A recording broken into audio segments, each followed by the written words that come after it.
Yeah, so ubushize twabonye mirongo ibanza y'iki gice cya gatandatu cy'ibyakozwe n'intumwa. Tubona Satani arimo atera the church ariko from the within, ariko kubw'ubuntu bw'Imana n'imbaraga z'Imana, Imana ikoresha intumwa ntibemera gutandukana, kuko bamwe bavugaga ngo abantu bacu, abapfakazi bacu ntibitabwaho. Hanyuma hari harimo ibintu bibiri bishobora kuba iyo batareba neza. One, intumwa zashoboraga guhagarika kubwiriza ijambo ry'Imana zikajya kugabura, ubwo hakaba habayemo icyuho, cyangwa se hakabamo kwirema ibice gukomeye, hakabamo separation.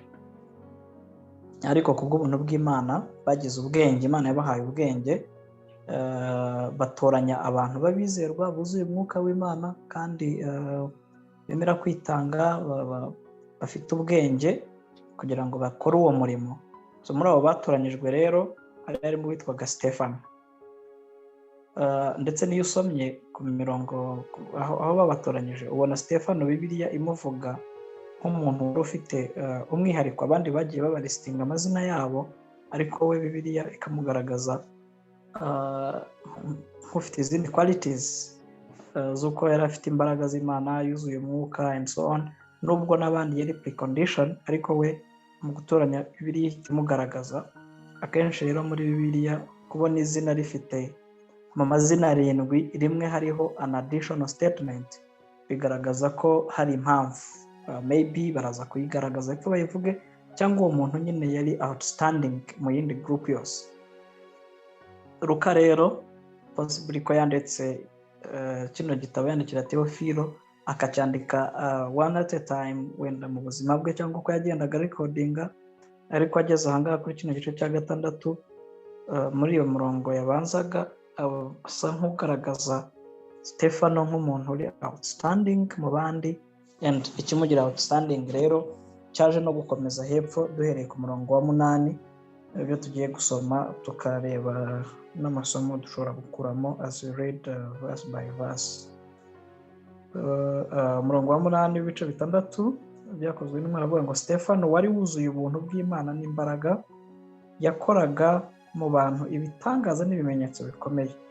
Actually ntago bari bashyiriweho kugabura ibyo kurya gusa n'iki, ahubwo bigaragara yuko no muri ibyo bakoraga Imana yabakoreshaga ibitangaza n'ibimenyetso nabo.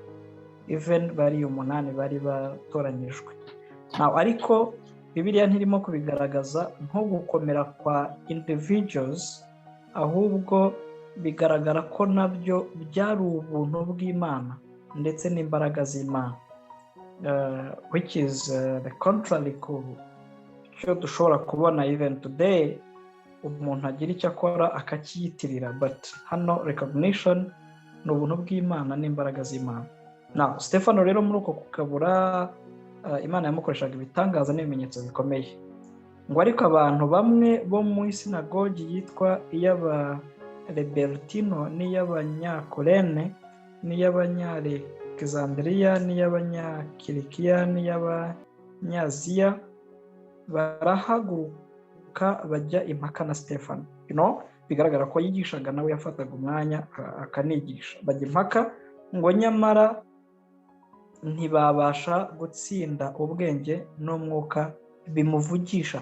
It wasn't Stefan, ntabwo yari Stefan wavugaga, ahubwo yari afite ubwenge n'umwuka byamuvugishaga. So actually bitwereka ko n'uyu munsi byaba ari mu kujya impaka, byaba ari mu kuganira, as long as turi mu kuvuga ibijyanye na gospel, it's not me Paul, ntabwo ari njyewe si umuntu uvuga ubwe, ahubwo dukwiye kwemerera Imana kugira ngo umwuka wayo n'ubwenge bwayo abe ari byo bituvugiramo. Icyo gihe rero nta wadutsinda rwose, kuko nta watsinda Imana nyine. Hanyuma bananiwe kumutsinda, verse 11, ngo nuko bagurira abagabo bo kuvuga bati twumvise avuga amagambo yo gutuka Mose n'Imana. Ngira ngo ahangaha biri parallel, biragaragara nk'igihe bashakaga abantu kwica, gufata Daniel bakabura aho bamufatira mu makosa, bakashaka kumufatira mu gusenga. How I wish ko n'uyu munsi washaka kumfata atamfatira mu ikosa koko narikoze, ahubwo akamfatira mu gukiranuka ndimo nshaka kubaho. Niba ari mu kazi ntibamfate nafoginze, wenda bakamfata nanze gufoginga kandi bo babishaka. Niba donc hari umuntu ushobora kugenda akaba akunda gusambana, hanyuma abamushakisha bakazagenda bakamufatira mu gusambana koko, kikaba aricyo cyaba mufatiramo kandi yagikoze, akaba babizi ko ari umujura yiba foginga, akora forgery, bakazabimutegeramo bakabimufatiramo. Uwo nta excuse. Ariko se byashoboka ko twebwe abana b'Imana badushakaho amakosa ntibayabone kugeza aho bavuga okay, reka tumuhimbire noneho kuri biriya bye akora byiza, aba ariho dushaka kumuboneramo amakosa, noneho ibyiza bakabyita ko ari amakosa. Wow, yaba ari a success. So bagurira abantu rero ngo bavuge ko bumvise avuga amagambo yo gutuka Mose n'Imana, kubera yuko icyo gihe abantu bari bahari barabigishwa mu masinagogi n'ibiki, bemeraga Mose cyane ku buryo ntibashakaga n'umuntu wamutuka, nubwo batabonaga ko Mose ari yapointingaga kuri Kristo. Ngo boshya abantu n'abakuru n'abanditsi baramusumira, baramufata, bamushyira abanyarukiko, agiye mu rubanza. Ngo nuko bahagurutse abagabo b'ibinyoma, baravuga bati uyu muntu ntabwo asiba gutuka be ahera n'amategeko, kuko twumvise avuga ati Yesu w'i Nazareti azasenya aha hantu kandi azahindura imigenzo twahawe na Mose. Which was true, ariko ntibashakaga kubyumva, ntibashakaga kumva umurimo wa Kristo. Verse 15, noneho ngo bamaze kumurega gutyo, abicaye mu rukiko bose bamutumbiriye babona mu maso ha Stefano hasa n'aha marayika. Wow, this is the goodness of the Lord. Reka tubone rero ukuntu yireguye. Ntabwo ngira ngo uko tugiye gukomeza kuri verse 16 biratwereka ko whenever these people babonaga, dukomeje kuri chapter 7, whenever these people babonaga amahirwe yo kugira icyo bavuga, nta kindi bakoraga uretse kubibyaza umusaruro wo kuvuga ubutumwa bwiza bw'Imana. So bamaze kumurega bati twumvisha avuga ngo Yesu azasenya runo rusengero, ngo Kristo waba azasenya urusengero. Remember ntibamwemeraga, kandi koko nawe yarabyivugiye ko azarusenya, ariko uko yabivugaga byagaragazaga gupfa kwe no kuzuka kwe no gutanga ubugingo bushya. So rero babihindura a big deal. Hanyuma Stefano ajya kwiregura, ngo bagiye kubona babona mu maso harasa n'aha marayika. That is the glory of the Lord. Iyo umuntu yuzuye umwuka w'Imana n'ubwenge bw'Imana, n'ibyo agiye kuvuga agiye kubivugishwa n'ubwenge bw'Imana, that is what is shown. It is the glory of the Lord. Actually si umuntu bababona, because there is that glory of the Lord ibiri kumwe nawe. So noneho ngo umutambyi mukuru aramubaza ati ibyo ni byo koko? Baramusubiza ati umva rero Stefano ukuntu yireguye. Agiye kuri countinga wenda before I even read, agiye kugaragaza from Genesis, agaragaze uburyo Imana yatangiye gushaka gucungura umuntu ikoresheje Kristo.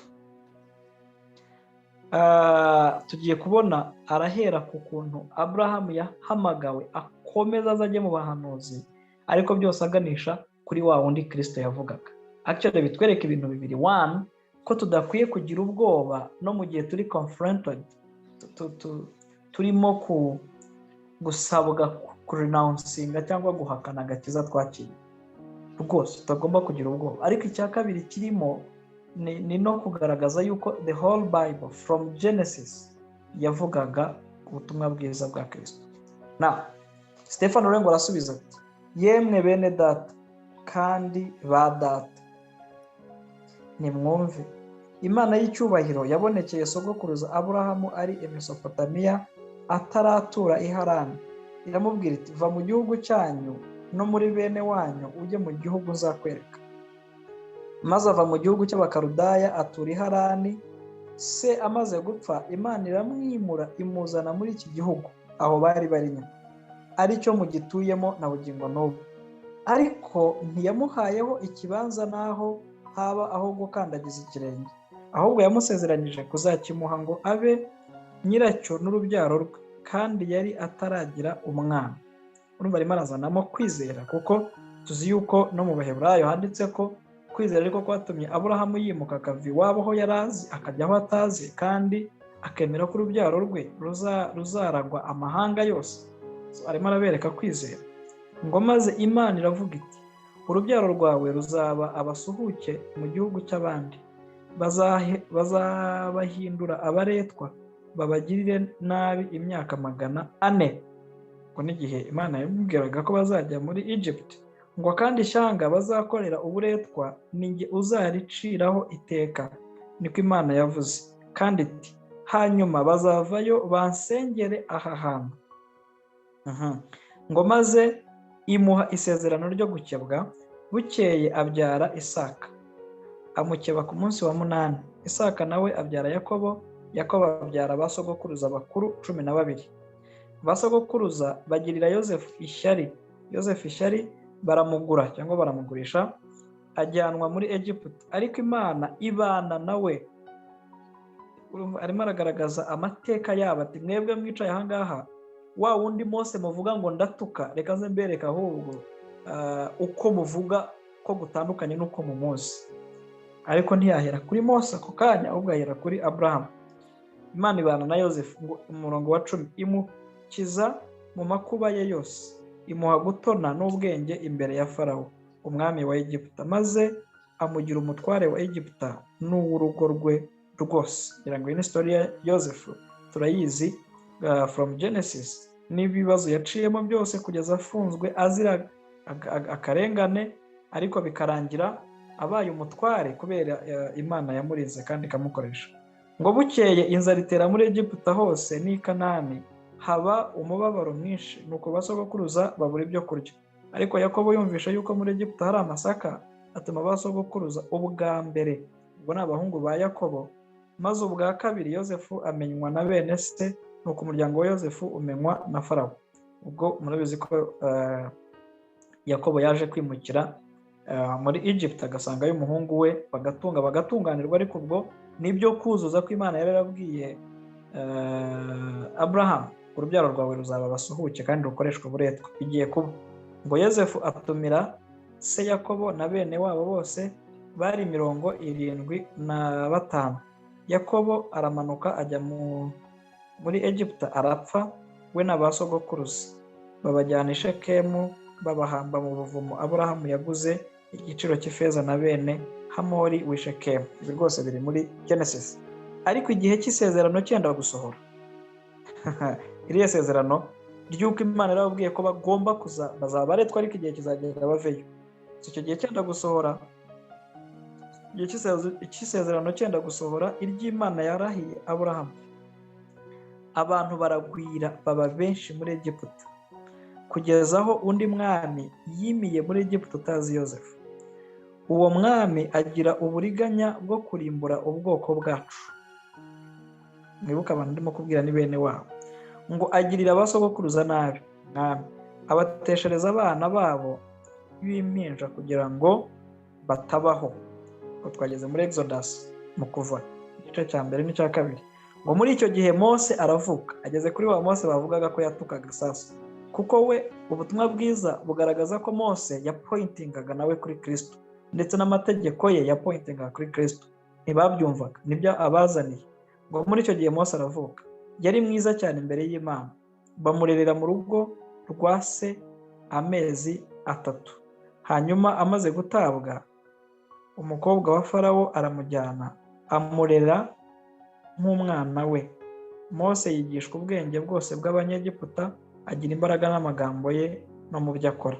Ibi ubwabyo biragaragaza grace, uburyo Mose yavutse n'uburyo yakuze. It was the grace of God. Ngo ariko amaze imyaka 40 avutse, yigira inama mu mutima we kugenderera bene wabo. Byanze bikunze, izi ni imbaraga z'Imana, z'umwuka w'Imana wari umurimo, aribo bana ba Isiraheli. Nk'uko yakababwiye atari bo twebwe basogokuruza bacu. Ngo abonye umuntu urengana aramutabara, ahorera urengana akubita Umunyegiputa.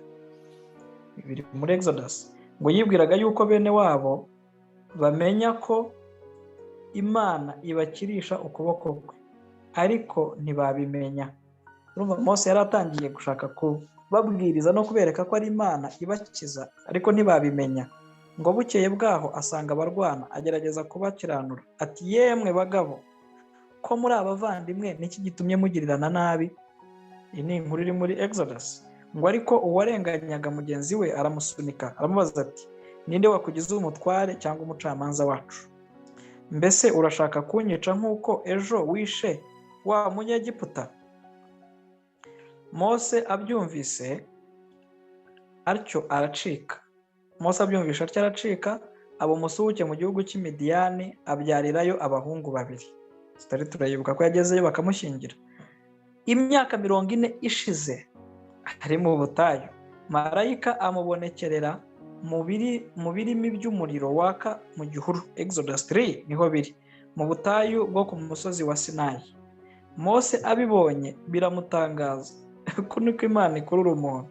Biramutangaza, akibyegera ngo abyitegereze, yumva ijwi ry'Umwami Imana riti, ni njye Mana ya basekuruza bawe, n'Imana ya Aburahamu na Isaka na Yakobo. Mose ahinda umushyitsi, ntiyatinyuka kwitegereza. Uwiteka aramubwira ati, kwetura inkweto mu birenge byawe, kuko aho uhagaze aho ari ahera. Ni ukuri mbonye umubabaro w'ubwoko bwanjye buri muri Egiputa, kandi numvise baniha. Namanuwe no kubakiza, none ngwino ngutume muri Egiputa. Bitugaragariza yuko Imana rwose mu gukiza kwayo igomba kugira uwituma, kandi uwituma ariyo imwishakira by his grace. Twibuke hano bari bamwakyuzinze yuko atuka Mose n'Imana. Atangiye rwose kubakurirayo story kuva mbere na mbere, anabereka ngira ngo yuko ati, dore ibyo mwibeshya ko mutuka, ahubwo mwebwe ntimumuzi.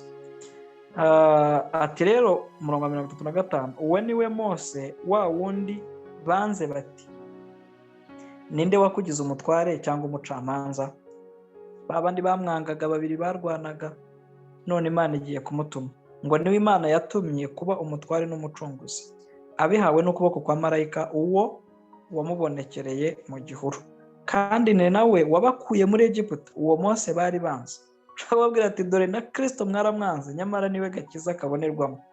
Ngo kandi ni nawe wabakuye muri Egiputa. Verse 36, amaze gukorera ibitangaza n'ibimenyetso muri icyo gihugu no mu nyanja itukura no mu butayu mu myaka 40. Mose uwo niwe wabwiye Abisirayeli ati, Imana izabahagurukiriza. Now he is bringing Christ. Aturiya Mose muvuga ngo ndatuka, mushaka kwemera, dore ntago ari we the end point, ahubwo he was pointing to another coming king, Lord, Savior. Ngo Mose uwo niwe wabwiye Abisirayeli ati, Imana izabahagurukiriza umuhanuzi uvuye muri bene wanyu, umeze nkanjye. Kandi Mose niwe wari mu itorero ryo mu butayu, hamwe na marayika wavuganiye nawe ku musozi wa Sinayi, igihe yamwerekaga mu gihuru cy'umuriro n'igihe yamuhaga amategeko. Yes. Komeje ngo, kandi yari kumwe na basogokuruza, ni nawe wahawe amagambo y'ubugingo yo kuduha. That is the promise ko hazaza Kristo, ariko yanabanje kubahereza the commandments. Ngo basogokuruza banze kumwumvira, banze kumvira amategeko, ngo ahubwo bamusunikira hirya, basubira muri Egiputa mu mitima yabo. Kwa kwitotomba turakuzi muri iriya nzira yose. Babwira Aroni bati, uturemere imana zo kutujya imbere, kuko Mose uwo wadushoreraga adukura mu gihugu cya Egiputa tutazi uko yabaye. Igihe yari yagiye ku musozi, Imana yamuhamagaye ngo imuhe amategeko, bo noneho bakumva yuko atakibonetse, bakiremera ibigirwamana n'ibishushanyo. Ngo nuko biremera ikimasa muri iyo minsi, icyo gishushanyo bagitambira ibitambo, bishimira imirimo y'intoki zabo. Kuko Mose yaragiye atinda ku musozi, amarayo iminsi myinshi. Ngo nuko Imana irahindukira, irabazibukira, ibarekera gusenga ingabo zo mu ijuru, nk'uko byanditswe mu gitabo cy'abahanuzi ngo, yemwe muryango w'Abisirayeli, mbese mwantambiye amatungo abazwe cyangwa ibitambo imyaka 40 mu butayu? Mwateruye ihema rya Moleki n'inyenyeri y'ikigirwamana Refani, ari ibishushanyo mwaremeye kubisenga, nanjye nzabimurira hakurya y'i Babuloni. Arakomeza Stefano urimo kwiregura ariko arimo arababwira gospel from the Old Testament, actually from the 5 books of Moses. Ngo basogokuruza bari bafite ihema ry'ubuhamya bari mu butayu, nk'uko iyavuganye na Mose yamutegetse kurirema, arishushanyije n'icyitegererezo cy'iryo yabonye yerekwa ryo. Ngo iryo basogokuruza barihawe na ba se riba uruhererekane, ya hema ry'ibonaniro Imana yabwiye Mose gukora. Ngo barizana Yosuwa abagiye imbere ubwo batsindaga amahanga, ubwo bagiye kwinjira i Kanani mu gihugu cy'amasezerano. Mose yarapfuye, ubwo tugeze muri Joshua. Ngo ayo mahanga ngo ay'Imana yirukanaga imbere yabo kugeza mu gihe cya Dawidi. Mu gihe cya Dawidi wari utonye imbere y'Imana, abazaniye na Dawidi ageze kuri King David. Bari bazi, these people knew ko Dawidi kumuvuga nyine ni Imana, bari bazi ko yari umutoni ku Mana. Ariko nabo bagaragarije ko n'uwo Dawidi bavugaga nawe atari we, ahubwo yapointingaga to the coming king. Ngo Dawidi yari atonnye imbere y'Imana asaba kubakira Imana ya Yakobo ubuturo. Ngo ariko Salomo niwe wayubakiye inzu, nyamara isumba byose ntiyaba mu nzu yubatswe n'amaboko, nk'uko wa muhanuzi yavuze ati, ijuru niryo ntebe yanjye, isi niyo ntebe y'ibirenge byanjye, muzanyubakira nzu ki? Niko Uwiteka abaza, cyangwa nzaruhukira ahantu ki? Mbese intoki zanjye sizo zaremye ibyo byose? Ageze kuri yandi bavugaga bamushinjaga ngo yavuze ko Kristo azasenya urusengero mu minsi 3 akongera akarwubaka. Actually marabereka yuko icyo bita urusengero si rwo rusengero Imana ibamo, ahubwo ni mu mubiri wa Kristo washenjaguwe in 3 days akazuka, kugira ngo abamwemera noneho abahe kuba urusengero rw'Imana koko. Verse 51 ngo yemwe abatagonda izosi, abagereranyije na basekuruza babo, mwe abatakebwe mu mitima no mu matwi. Remember these people bemeraga circumcision isanzwe yo ku munsi wa 8, ariko arimo arabereka ati iriya circumcision nayo mwemera si ugukebwa nyako, ahubwo kwa pointingaga ku gukebwa nyako kuzaba ugukebwa ko mu mitima no mu matwi, kugira ngo mwumve gospel kandi mwizere. Uko niko gukebwa nyako. Ati yemwe abatagonda ijosi, mwe abatakebwe mu mitima no mu matwi, uko basekuruza banyu bakoraga niko namwe mukora. Arimo arabagereranya n'abandi batumvira. Ngo ninde mu bahanuzi basekuruza wanyu batarenganyije? Bisha bavuze ibyo kuza kwa wa mukiranutsi bitari byabo, none namwe mwaramugambaniye muramwica. Uwo ni Kristo arimo avuga reka. Ngo kandi ari mwe mwahawe amategeko n'abamarayika ntimwayitondera. So there is no difference between you and your elders. So mu by'ukuri tubonye ubu buryo Stefano yisobanuye imbere yabo, yari opportunity abonye yo kongera bya bindi bamwe rwose. Stefano akibona amahirwe nuko bamwakuzinga ibipfuye, yabonye ari opportunity yo kubereka ibyo bibwira ko bipfuye, ahubwo abereka ukuri, abereka Mose batekerezaga, abereka na accusation bamuhaga yo kuvuga ngo Kristo azasenya inzu urusengero in 3 days. Abereka icyo byari bisobanuye all the way from Genesis, arakomeza agera no kuri Joshua, agera no kuri Dawidi, ubwo ni mu bami, no muri Samuel no mu bami, agera no kubahanuza agaragaza ko babarenganyaga, nko kubereka ati dore all of them were pointing to Christ. Gukebwa amategeko byose byahamyaga uyu nguyu Kristo turimo tuvuga. Ngo babyumve rero batyo, baba ndi bari mu rukiko na babandi bamushinjaga, ngo bazabiranywa n'uburakari, bamuhekenyera amenyo. Ariko Stefano yuzuye umwuka wera arararama, atumbira mu ijuru, abona ubwiza bw'Imana na Yesu ahagaze iburyo bw'Imana. Maze Stefano aravuga ati, murongo wa 56, dore mbonye ijuru rikingutse n'umwana w'umuntu ahagaze iburyo bw'Imana. uwo ni wa wundi Kristo barimo bamuhora. Wow, mbega urupfu rwiza. Ngo barasakuza cyane biziba amatwi, bamugwirira icyarimwe, baramukurubana, bamuvana mu murwa, bamwicisha amabuye. Abagabo bamushinje bashyira imyenda yabo ku birenge by'umusore witwa Sawuli. Uyu musore witwa Sawuli tuzamubona mu bice bikurikiraho, niwe waje kuba Pawulo. Actually bica Stefano, Sawuli niwe wari ubahagarikiye, ari boss, baza gutanga proof, dore nanjye nagize icyo nkora naho nawe rwari rumutegereje. Ngo bakimutera amabuye, arambaza aravuga ati, Mwami Yesu, akira umwuka wanjye. Arapfukama avuga ijwi rirenga ati, Mwami, ntubabareho iki cyaha. Amaze kuvuga atyo arasinzira, mu yandi magambo arapfa. Ngo nuko Sawuli nawe ashima ko yicwa. Nidusoma Bibiliya tujye tureba nk'uko kuntu bahise ba-identifyingamo this guy Sawuli kuri verse 58.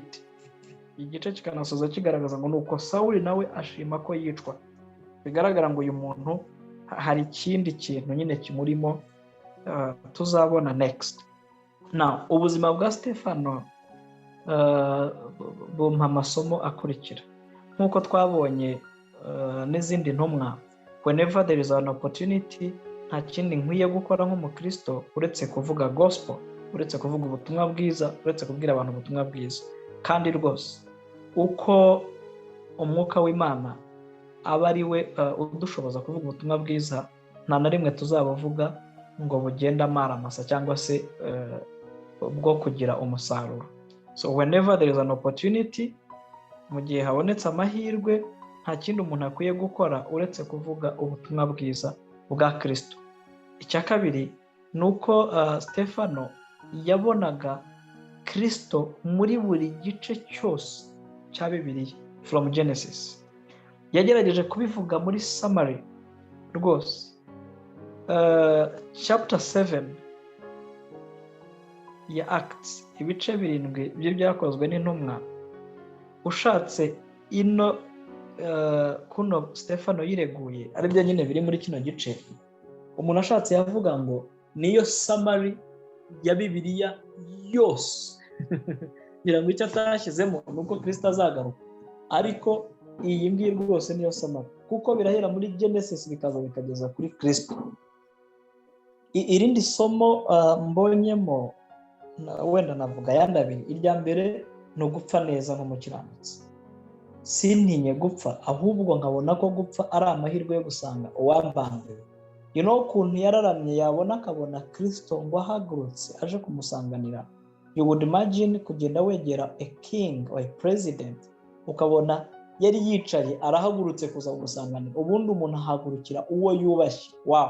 So this guy, mu butwari bw'Imana yari yamuhaye, the heaven was happy to welcome him. Ni nacyo cyamuteye imbaraga nyinshi akemera kutihakana Kristo. Rwose urupfu ntawuzi urupfu azapfa. Ujya wumva abantu benshi ngo gupfa ukiri mutoya ngo ubukenyutse. This guy was young, ntabwo yari umusaza mukuru nubwo tutabonye imyaka ye. Ngo urapfa ukenyutse, ngo nari ngifite byinshi byo gukora. I'm very sure iby'Imana yangeneye gukora, wa mugani wa yandirimbo ngo maze imirimo Yesu ajyamo ninyirangiza. Rwose Imana nizampitiramo the death I will die, mu gihe Kristo azaba ataragaruka. Kandi nk'umukiranutsi, nk'umwana w'Imana, ibyo ngibyo Yesu yampitiyemo bigomba kunezeza cyane bikanyura. Nta n'umwe wa predicting ngo avuge ngo nzapfa gute. Wenda abo njya numva ngo babivuze, ariko uko byagenda kose, yaba ari accident, yaba ari covid, yaba ari malaria, yaba ari kanseri, yaba icyo ari cyo cyose, any death Imana izahitamo ko umuntu azapfa, apfa kuba ari umwana w'Imana. It should be a joy. Nkuko mu byahishwe bavuga ngo wahirwa abapfa bapfira mu Mwami. Actually to die, it is the greatest blessing, kuko nyuma yayo nta yindi blessing. Iyo niyo blessing ya nyuma umuntu abona iyo yari umwana w'Imana. To die in the Lord, gupfa apfiriye mu Mwami. Stefano rero yabibonye nk'umugisha, nk'umunezero mwinshi, gupfa apfiriye muri Kristo. Aranabyemera nyine ko apfira muri Kristo. Ibi rero birampa isomo rivuga ngo sinkwiye gutinya urupfu at all. kubera yuko nzi ko umucunguzi wanjye ariho kandi uko abigena niko bigenda. Nashima ko nguma kubaho ubwo ampaye andi mahirwe yo kongera gukomeza gusavinga his kingdom, ariko nabona yuko nyine nkwiye no kugenda ubwo n'ubundi amitiye n'ibyiza cyane ntabona ahandi. Ndumva nakomeza nkavuga kuri ibyo.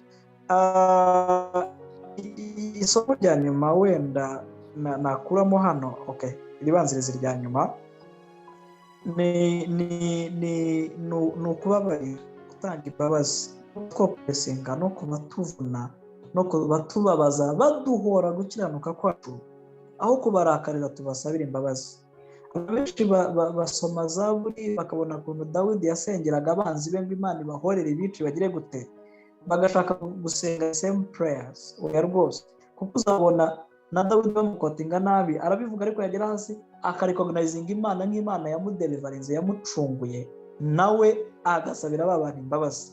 Hano rero Stefano atweretse urugero nk'urwa Kristo ku musaraba. Yavuze ngo data ubabarire kuko batazi ibyo bakora. Nawe yaravuze ngo mwami ntubabareho iki cyaha. Bari bakoze icyaha, atariko Mana ntukibabareho. Erega ubwo arababariye kandi abasabiye n'imbabazi ku Mana. And I'm very sure ko Imana rwose, I want to think ko Imana yamwumviye ikabababarira. Definitely niba barageze aho kwihanira and repentance. Now ibiranyereka ngo umuntu wandenganya, as long as njyewe ndi righteous, akanshakisha mu makosa ntambone, akambonera mu gukiranukira Imana, ariko akabindenganyiriza, still sinzamurakarira. Uzanyirukanisha ku kazi kuko nanze gukora amakosa, gufogeringa, sinzamurakarira, nzamusabira imbabazi ku Mana. Uzampohotera, sinzamurakarira. Niba uri ku murongo muri gare umuntu akaza akagucaho kandi wewe wari wanze kunyura ku bandi, ntuzamurakarire, oya musabira imbabazi ku Mana, kuko akeneye nyine kumenya Kristo ngo nawe amenye kuno kuri. Iri ni irindi somo rikomeye cyane na Yesu yigishije, kubabarira abanzi bacu. Rwose tubabarire kandi tubasabire imbabazi ku Mana.